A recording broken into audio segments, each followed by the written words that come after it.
One of the things nga ako ang na-learn ani nga kinabuhi no after akong messy nga financial control before, ako yung na-learn and I wanna apply this one sa akong life.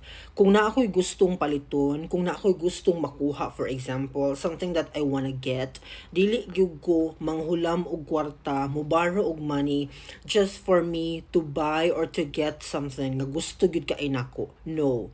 Ang ako yung na-learn karon, I need to save money sa ako ang income kanang monthly na ko nga salary, for example, mag-save kog amount ana nga until such time akong ma-afford tong usa ka butang nga gusto nako makuha.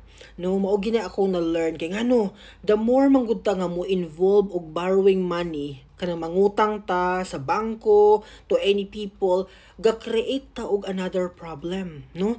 Na-satisfy na to itong kaugalingon, but in the long run wala na to na foresee, wala to nakita ba nga in the long run pwede tang mag-create og another problem, trouble sa ato ang kinabuhi, makahatag tag stress sa atong life, no?